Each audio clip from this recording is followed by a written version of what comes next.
Hello, I'm Cassidy Skistimus.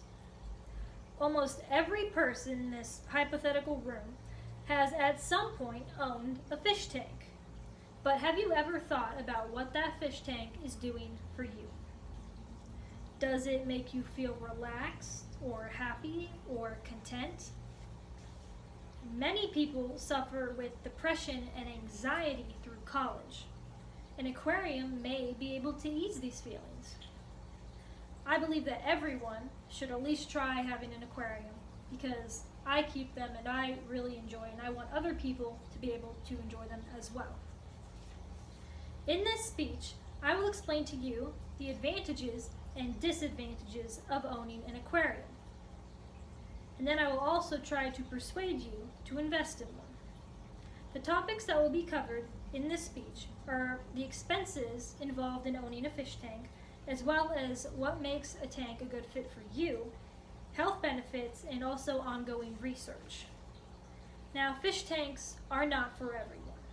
While they are often seen as easy accessories to your home, they actually require a great deal of effort to maintain. The first example of this is performing water changes.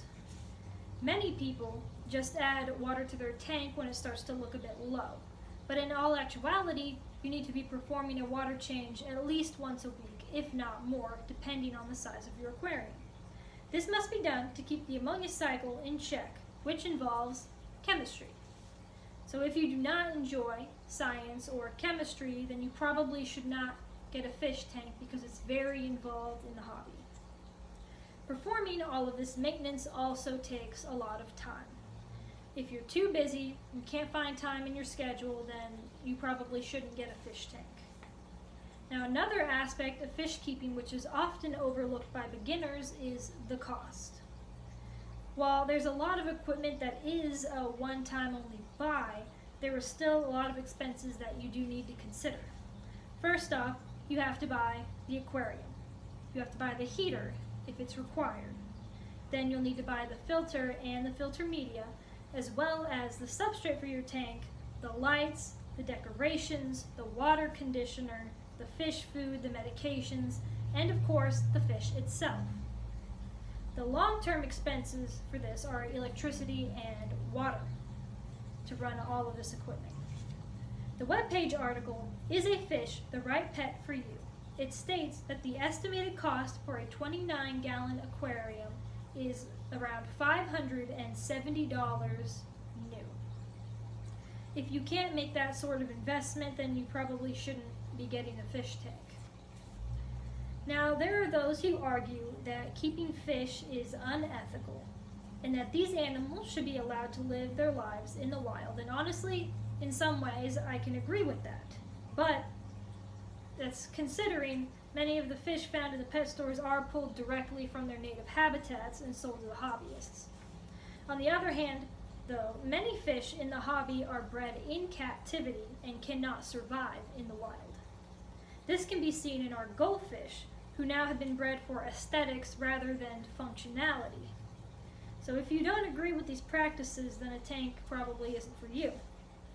But please take some time to consider the benefits of owning an aquarium before writing them off completely.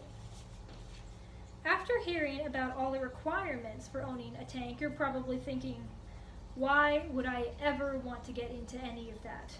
Well, first off, owning an aquarium has shown to have many psychological benefits. As stated in the article by Clements and others, viewing a fish tank can reduce anxiety and overall help patients suffering from dementia remember to self-care. Now, viewing a tank can have many physiological benefits as well, such as reduced blood pressure, increased tolerance to pain, and improved heart rate. The significance of these effects, as well as others, can be seen in this visual aid. The larger the fish, the more dramatic the effect is on the patients.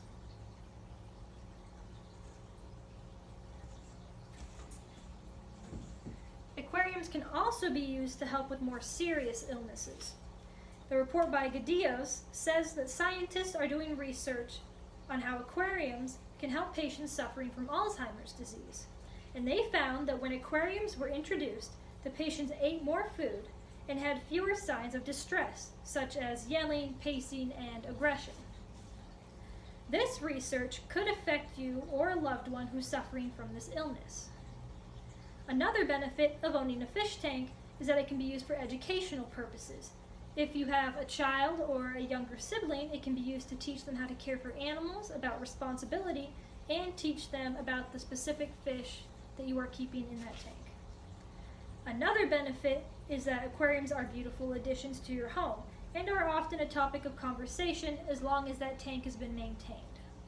While trivial, this is the reason that most people choose to buy a fish tank in the first place. In this speech, we discuss some of the reasons that a person should not purchase an aquarium, such as the expected cost, as well as the time dedication and whether or not keeping a fish is even ethical. We also discussed some of the benefits of keeping a tank, such as the benefits to your mental health, your physical health, and possibly even your future health as well. Fish keeping is an interesting and amazing hobby, and while every rose has its thorns, the benefits of keeping an aquarium could help you or a loved one through a rough time. I hope that you are now able to see the benefits of owning an aquarium and choose to join the fish keeping hobby.